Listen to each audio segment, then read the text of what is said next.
बहुत समय पहले की बात है। एक छोटे से गांव में दो सगे भाई रहते थे, विवेक और विलास। दोनों बचपन से ही बहुत होशियार थे, लेकिन उनकी सोच में बड़ा फर्क था। विवेक का मानना था कि ज्ञान ही सबसे बड़ा धन है। अगर ज्ञान है तो सब कुछ पाया जा सकता है। विलास का विचार था, धन के बिना जीवन अधूरा है। पैसा होगा तभी सम्मान मिलेगा, तभी सुख होगा। एक दिन दोनों ने फैसला किया कि वे अपनी अपनी सोच के रास्ते पर चलेंगे और फिर कुछ वर्षों बाद वापस मिलकर देखेंगे कि किसकी राह ज्यादा सफल रही। विवेक किताबें और शास्त्र लेकर बनारस चला गया। वहां उसने गुरुकुल में रहकर वेद, गणित, तर्कशास्त्र और जीवन दर्शन की गहराई से पढ़ाई की। वह बहुत विद्वान बन गया और आश्रमों में भाषण देने लगा। लोग उसकी बातें सुनकर प्रभावित होते थे, लेकिन वह एक साधारण झोपड़ी में रहता था। 2 वक्त की रोटी मुश्किल से मिलती थी। उधर विलास ने एक व्यापारी से साझेदारी करके व्यापार शुरू कर दिया। उसने सोना, चांदी, मसालों और कपड़ों का कारोबार फैलाया। धीरे धीरे उसने बहुत धन कमाया। महल जैसा घर, नौकर चाकर, घोड़े, बग्घियां, सब कुछ उसके पास था। लेकिन उसे व्यापार की असल समझ नहीं थी, बस धन ही उसका लक्ष्य था।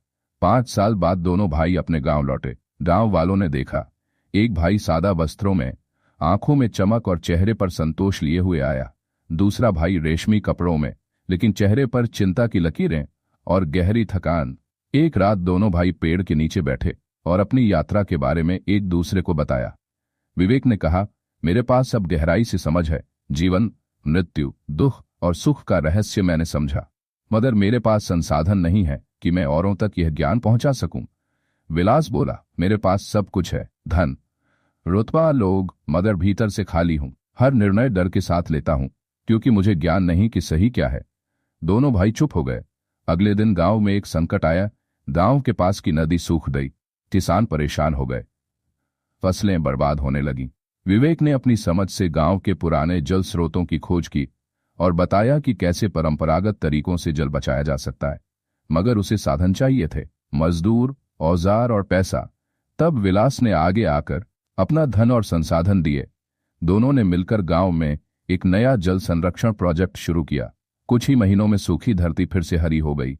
अब गांव के लोग कहते थे, जहां ज्ञान और धन एक साथ होते हैं, वहां असंभव कुछ नहीं। दोनों भाइयों ने मिलकर एक विद्यालय और एक उद्यम केंद्र शुरू किया। वहां बच्चों को शिक्षा दी जाती थी और युवाओं को व्यापार, कृषि और तकनीक सिखाई जाती थी। विवेक ने वहां ज्ञान बांटा और विलास ने उसे कार्यरूप देने के लिए धन और संसाधन दिए। वे अब एक दूसरे के बिना अधूरे नहीं थे। उन्हें समझ आ गया था कि ज्ञान दिशा देता है और धन वह साधन है जिससे वह दिशा जीवन में उतरती है।